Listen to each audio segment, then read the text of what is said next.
Third, is truth absolute? We believe when Jesus said, I am the way, the truth, and the life, no one comes to the Father but by me, John 14:6, that that's the absolute truth. We believe the Bible is inspired of God, that this is absolute truth. And yet we're proclaiming an absolute truth in a relative time. How do we defend the truth as absolute? Alfred North Whitehead was the father of modern process theology, relativism, known as panentheism, organicism, or dipolar theism. He said reality has no unchanging forms. He said all truth is in process, harking back to Heraclitus, who said no man steps into the same river once, for fresh waters are ever upon us. Or Cratylus after him, who said no one steps into the same river once, because the river's in process and I'm in process. And if you ask him if he existed, he just wiggled his little finger, indicating he too was in process. All truth is changing and relative. Now that's the dominant theory of our day.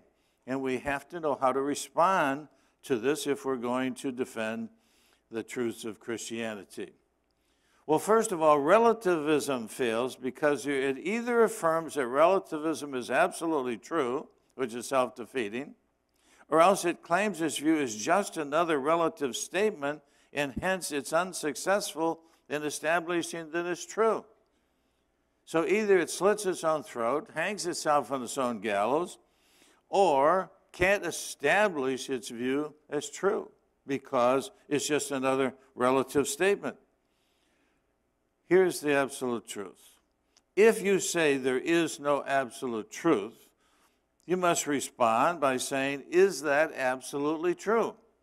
If that's absolutely true, then there is an absolute truth. Your claim that there is no absolute truth claims to be absolutely true. I had a philosophy professor at a Christian school that I attended many years ago who kept saying, all truth is perspectival. You hold up a quarter from one angle, it looks round. From another angle, it looks flat. It looks, different from each angle. All truth is perspectival. So I raised my hand and I said, is that a perspectival truth? If all truth is perspectival, is your statement just a perspectival truth? He never answered, never ever answered it. I graduated many years later. We had him back as a lecturer, and I raised my hand again. I said, is the statement, all truth is perspectival, a perspectival statement or a non-perspectival statement? Absolute. He finally gave an answer and said, it's a non-perspectival statement. So he had the absolute truth in his non-perspectival statement that no one else had the absolute truth. It was only relative. It's true for you, but not for me. If you haven't heard this, you do have your proverbial ostrich head in the sand. It's true for you, but not for me. Well, ask him this. Is that just true for you, but not for me? No, he really thinks what? He really thinks that's true for everybody. So he's really saying it is true for everyone that nothing is true for everyone. Well, if it's true for everyone, then nothing is true for everyone, then something is true for everyone. What you're trying to tell me is true for everyone. Now, I'm going to give you some parables. Jesus talked in parables. I call it parabolic apologetics. We wrote a book, The Apologetics of Jesus. This book shows how you can use parables from life to illustrate to people that what they say they don't believe, they really do believe. For example, when it comes to safety, everybody believes in the absolute truth. If your new baby is strapped in the back seat and the seat belt breaks, first time you put on your brakes and the baby is injured, and the company says, well, we think the seat belt was safe. Well, we feel deeply down in our heart that all our products are safe. That won't do, will it? You want to know the objective truth. Was the belt safe or was it not? Everybody in the realm of safety, especially if it involves one of them or their loved ones, wants to know the absolute truth. In the realm of money, you go to the bank and You think you have $500 in the account, and the teller says it's 50. Well, it's true for her. No, you want to know the absolute truth, don't you? You wouldn't settle for anything less than the objective truth when it comes to your safety and when it comes to your money. How about medicine? I was in the hospital one of the 7 times that I almost died in my life. I was in the hospital this time dying of sepsis. 50% of the people that get sepsis die. And I've got tubes coming in me, and then about 2 in the morning, the vultures come in, the vampires.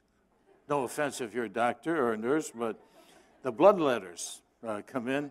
And I had one blood letter on the right and one on the left, and they said, "What's your name?" I said, "You tell me my name. I know my name. I want to make sure before you take any more of my blood or give me any more medicine that you know." On my right hand was a pink band that said Gillespie. On my left hand was a pink band that said Geisler. I said, "Now, which one am I? Is Gillespie alive? Is Gillespie getting my medicine? Is he dying? Am I getting Gillespie's medicine? Am I dying?" I want to know what? The absolute truth. I don't care how many times she says, "Well, that may be your perspective, you know, or that may be the way you think about it." No, I want to know the absolute truth when it comes to medicine, and so do you. Everybody does. How about in relationships? Is he cheating on me? Well, I don't think I am. But that isn't the question. That is not the question. The question is, are you? Are you? In relationships, we won't settle for, well, he thinks he isn't, or she thinks she isn't. No, we want to know the absolute truth. You go to court, and you raise your hand, you say, "I swear to tell the expedient, the whole expedient, and nothing but the expedient, so help me future experience." Won't work in court. Why? You got to tell the absolute truth. I swear to tell the truth, the whole truth, and nothing but the truth. It's the only thing that'll work in court. Everyone believes in absolute truth in every area of their life except when it comes to religion. Well, it doesn't matter what you believe. Listen, if you wouldn't put your money in a bank account on anything else than the absolute truth, don't bank on your eternal soul going to the right place on the basis of relative truth. If you wouldn't trust your child to anything but the absolute truth, why do you trust your eternal soul to anything but the absolute truth? Truth does apply to every area of life and the life to come.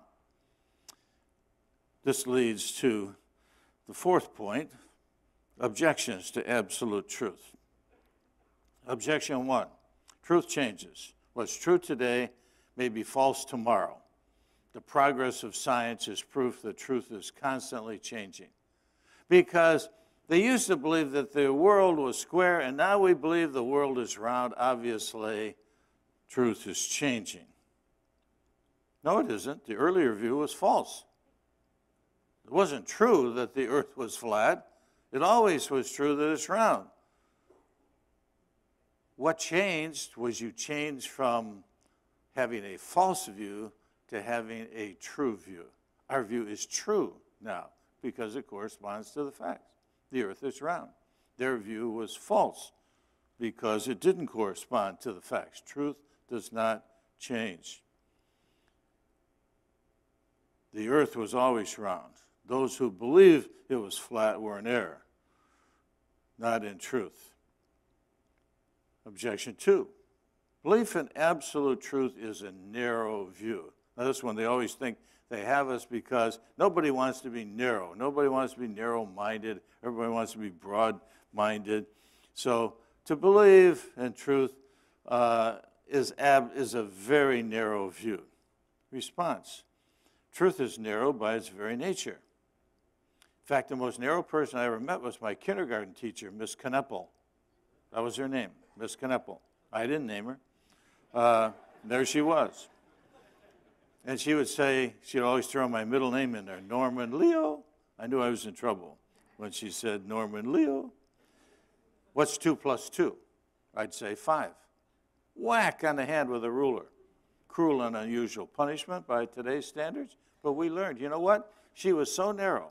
Of the infinite number of numbers, from 1 to infinity, if you said 1, 2, to the question, what's 2 plus 2? 3, 5, 6, 7, she would give you an infinite number of whacks until you said the right number.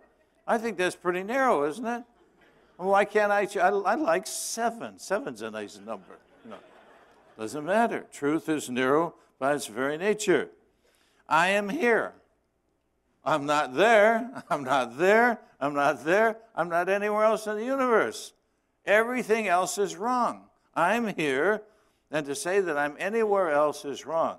There are an infinite number of ways to be wrong about where I am, but only one way to be right.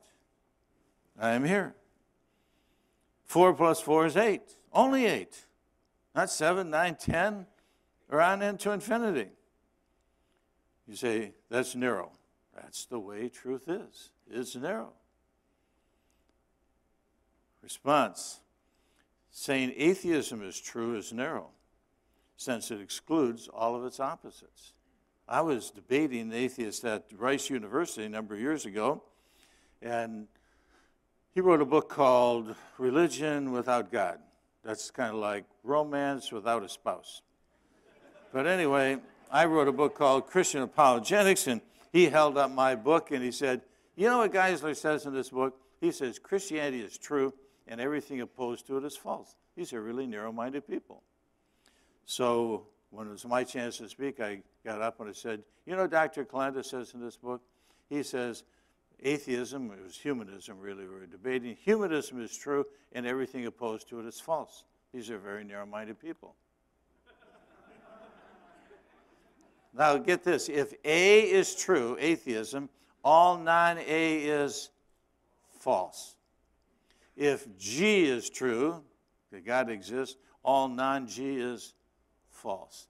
Everybody who makes a truth claim is making an exclusive claim that excludes its opposite. Because what? The opposite of true is false. I don't believe that. Kick him in the shins. Burn him or beat him until he realizes that to be burned is not the same as not to be burned. Claiming skepticism is true is narrow. Why? All non-skepticism is false. That's pretty narrow. They think only their view is true and everything opposed to it is false. Affirming pluralism is true. Well, we got to be more pluralistic. We got to be more multicultural. Well, if P is true, pluralism, all non-P is false. That's pretty exclusive. Even the pluralist is an exclusivist because he's excluding the opposite of his view. All truth claims are narrow and exclusive. Objection 3. No one can have an absolute understanding of the truth. Response. Truth can be absolute without our having an absolute understanding of it. A number of years ago, I was at a pastor's conference, and as pastors are wont to do, they'll discuss recent topics, and we were debating another person on a topic, forget the topic for the time being, and I discovered that we were going to have a difficult time coming to an understanding. And so I said, do you believe the Bible is infallible? He said, yes. I said, so do I. So if your view is in accord with the Bible, your view will be true, and if my view isn't, my view will be false, right? And vice versa. We both agreed. Then I said to him, do you have an infallible understanding of the Bible? He said, yes. I said, I'm in trouble.